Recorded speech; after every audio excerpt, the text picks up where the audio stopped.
ISKCON direct action. সম্মানিত তাওহীদি জনতা, আপনারা জানেন আমাদের এই বাংলাদেশের জনগণ এই সন্ত্রাসীদের বিভিন্ন সময় এই সন্ত্রাসীদেরকে অসংখ্য করার জন্য বিভিন্ন উপস্থিত বিশেষ করে বিভিন্ন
আজকে এই বিক্ষোভ সমাবেশের উপস্থিত সম্মানিত সভাপতি, বিভিন্ন সংগঠনের রাজনৈতিক, সামাজিক এবং সাংস্কৃতিক সংগঠনের নেতৃবৃন্দ, আসসালামু আলাইকুম।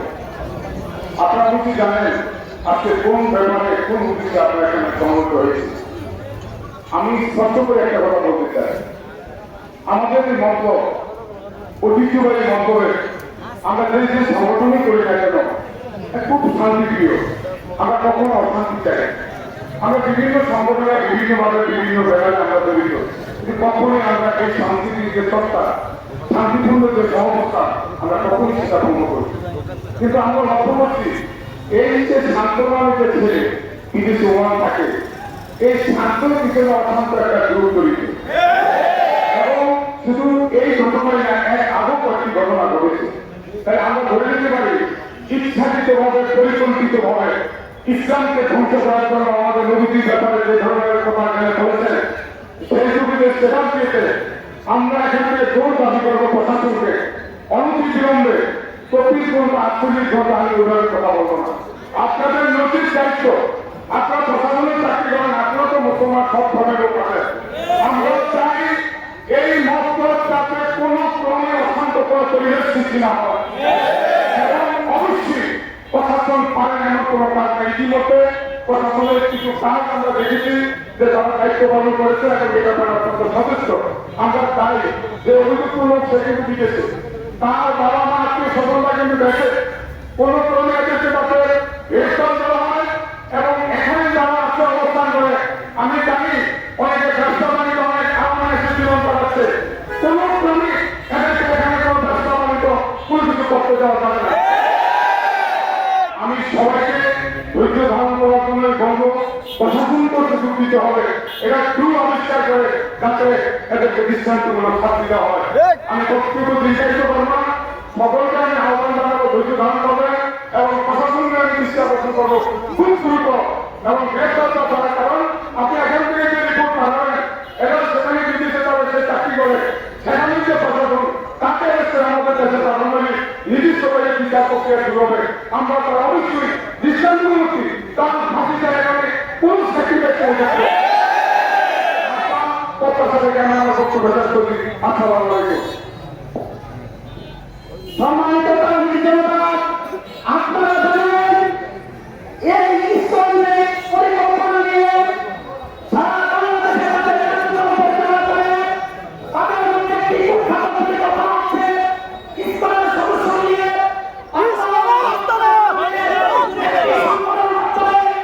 মুসলিম লীগের হাতে ধরে দর্শন করার পরিকল্পনা নিয়েছে।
এখন আপনাদের সামনে বক্তব্য রাখবেন বাংলাদেশ ইসলামী আন্দোলনের মতলব দক্ষিণ উপজেলা শাখার সম্মানিত সভাপতি জনাব মোহাম্মদ মাওলানা আনসার আহমেদ সাহেব টিচার।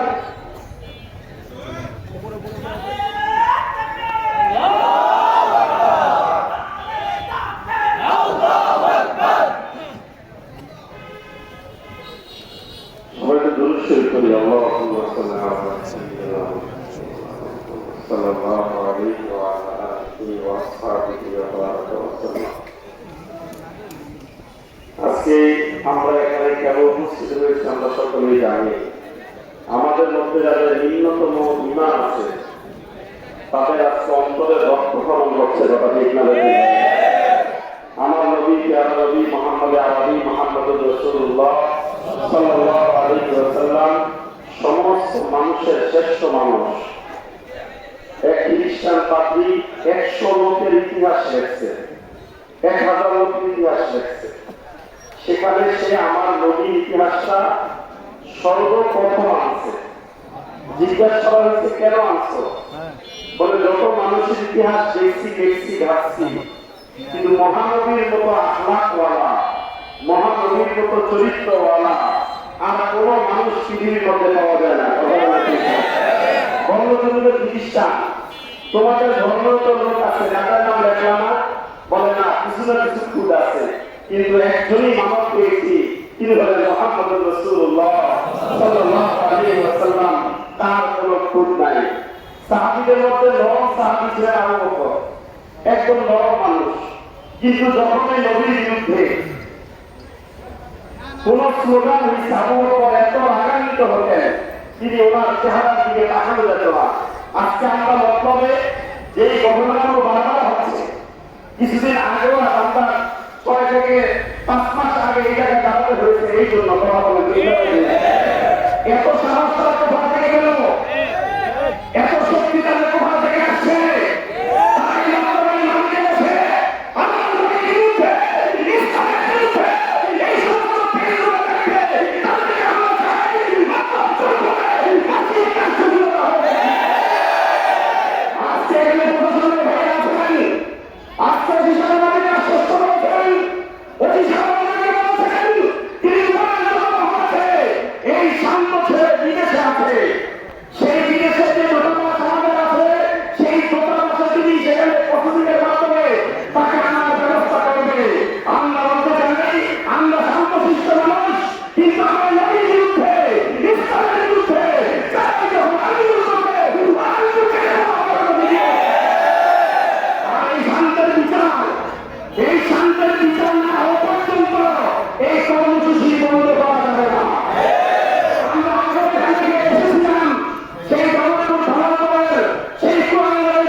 উপাধি হয়েছে, আজকে মতলব হয়েছে, সুতরাং ধনাত্মক হয়েছে, তারা এত সাহস কোথা থেকে পায়?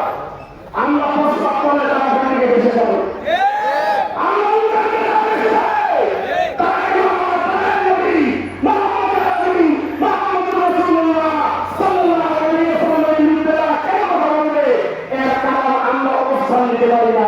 আজ থেকে আমরা কর্মসূচিতে অবস্থান নিয়ে তাদের বিরুদ্ধে আমরা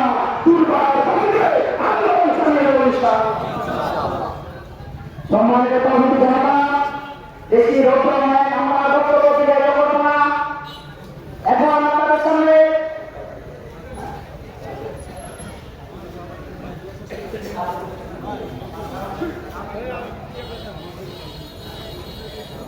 আমরা আমাদের বক্তব্য শেষ করে এসেছি। আমাদের মাঝে বাংলাদেশ জামাত ইসলামী আন্দোলন বিএনপি সহ সমস্ত রাজনৈতিক দলের নেতৃবৃন্দ, সভাপতি সেক্রেটারি সহ সকলের আছে।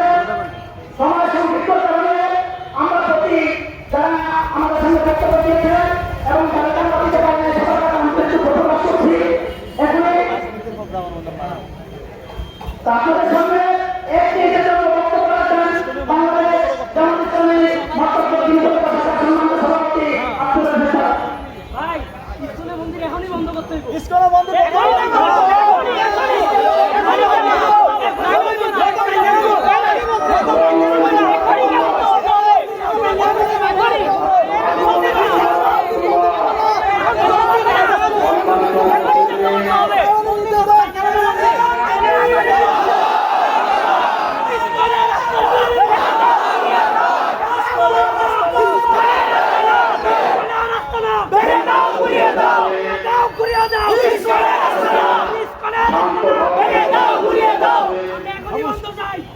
শান্ত থাকার জন্য পুলিশ অনুরোধ করছি।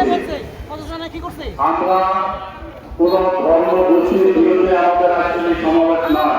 ছেড়ে দেন।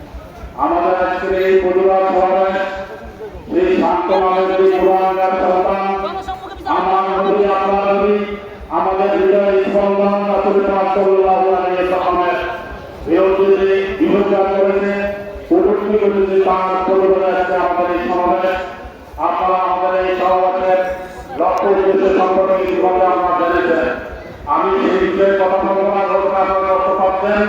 আমি শুধু প্রশাসনকে একটি কথা বলবো, আপনারা ইতিমধ্যে গতকাল সন্ধ্যা থেকে শুরু করে এই যাবৎ আপনারা যে পদক্ষেপ নিয়েছেন আপনাদের প্রতি আমরা কৃতজ্ঞ এবং সন্তুষ্ট।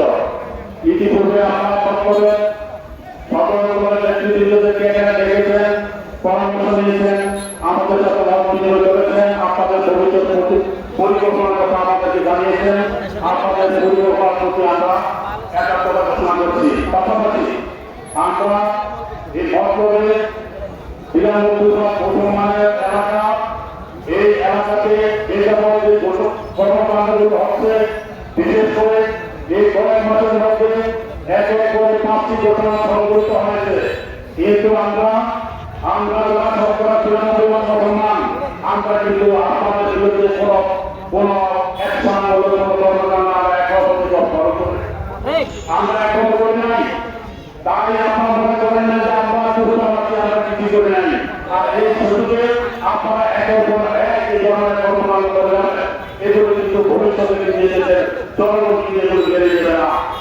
এই জন্য আমি হিন্দু সম্প্রদায়ের নেতৃবৃন্দ যারা বক্তব্যে আছেন, যারা হিন্দু সম্প্রদায়ের নেতৃত্ব দিচ্ছেন, তাদেরকে আমি অনুরোধ করবো আপনারা একটু আপনাদের কর্মকাণ্ডগুলো একটু পর্যালোচনা করেন, আপনাদের কর্মকাণ্ডগুলো আপনারা করেন, আপনাদের ছেলে সন্তানগুলো যে কাজগুলো করতেছে এগুলো একটু পর্যালোচনা করে আপনার পক্ষে নেন। যদি আজকের দিনের পরে যদি মক্তবের ঘটনা একটি ঘটনা ঘটে তাহলে কিন্তু এই মক্তবের শান্ত যখন অশান্ত হয়ে যাবে, অশান্ত হয়ে যাবে, কিন্তু আপনাকে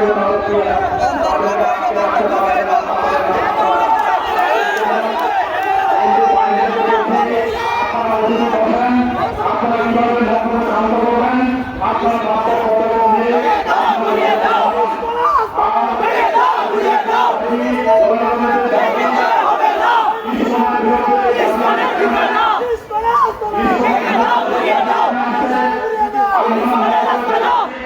ইস্কনের বিরুদ্ধে দাবি এখানে আছে। আসলে মক্তবের এখানে আমাদের মক্তব প্রান্তের ইস্কনের একটি অফিস একটা আস্থান এখানে আছে, তারা এখানে আছে, এখানে এসে তারা কি কাজ করছে যদিও ইস্কনের সমস্ত কর্মকাণ্ড বন্ধ, কিন্তু মক্তব এখানে এগুলো চালু আছে। আমি প্রশাসনকে অনুরোধ করবো আপনারা আমাদের এনএসডি মাধ্যমে আপনার তদন্ত করে দেখুন তাদের মূল উদ্দেশ্য কি, তারা এখানে কি কাজ করে। যদি ইসলামের বিপক্ষে তারা ভূমিকা রাখে আপনারা মেহরবানি করে বাস্তবতা নেন, না হলে জনগণ যদি হাত থেকে আইন তুলে নেন তাহলে আপনারা কিন্তু এই জনগণকে আমরা সামনে রাখতে পারবেন না। প্রশাসনকে প্রশাসনের কাজ করার জন্য শুরু করে দেওয়ার জন্য সবাইকে বিনীত অনুরোধ করছি। আর ধর্মীয় নেতৃবৃন্দ যারা হিন্দুদের আছেন আপনারা আপনারা কাজ করে আমাদেরকে একটা বাস্তব পদক্ষেপ নিয়ে আমাদেরকে একটা ভেদান্ত আসাদের তৌফিক আমাদের দিলেন। এই প্রত্যাশা থেকে শেষ করছি। আসসালামু আলাইকুম ওয়া রাহমাতুল্লাহ।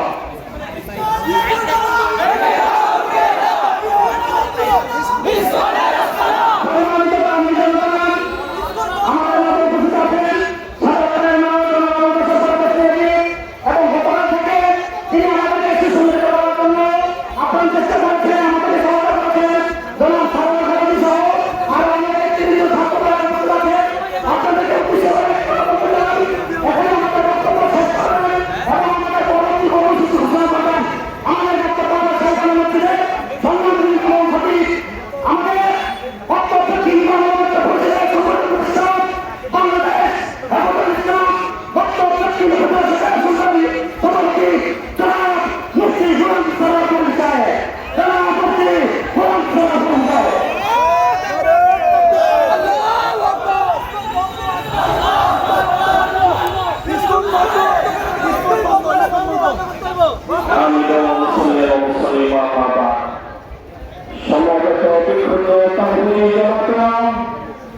মাত্র কয়েক ঘন্টার অনলাইন নোটিশের ভিত্তিতে আমরা আজকে মোহাম্মদ বাজার চত্বরে দেখতে পাচ্ছি নবীন ইমানদার তৌহিদি জনতা খুশি হয়েছে। অতএব আমরা প্রশাসনের দৃষ্টি আকর্ষণ করতে চাই, আপনারা যদি নবী প্রেমী ধর্মপ্রাণ তৌহিদি জনতার ইমানি ক্ষোভকে নির্বাপিত করতে চান, আপনাদের প্রচেষ্টায় অনত বিলম্বে শান্ত সাহাকে গ্রেফতার করে তাকে সামনে প্রকাশ করে দেবে। যদি অল্প সময়ের ভিতরে এই শান্ত সাহাকে কূটনৈতিক ভাবে পররাষ্ট্র মন্ত্রণালয়ের ব্যবস্থাপনায় তার আইডি কার্ড জব্দ করে ওমানের মাটি থেকে ওমানের প্রশাসনের সাথে পররাষ্ট্র মন্ত্রণালয়ের সাথে যোগাযোগ করে তাকে গ্রেফতার এবং দেশে আনতে ব্যর্থ হন, তাহলে মুসলিমের ইমানদার তৌহিদি জনতাকে আর দমিয়ে রাখা যাবে না। আমরা যদি আগামী দিনে কোনো কর্মসূচি ঘোষণা করি, আজকে ভর দুপুরে উত্তপ্ত রূপের মধ্যে ধর্মপ্রাণ নানান বয়সের মুসলিমরা যেভাবে গায়ের ঘাম জড়িয়ে আজকে নবীনের নজরাদেশ করেছে, যেভাবে উত্তপ্ত পথ থেকে আজকে অতি সামান্য অবস্থায় উঠতে পারে। আমরা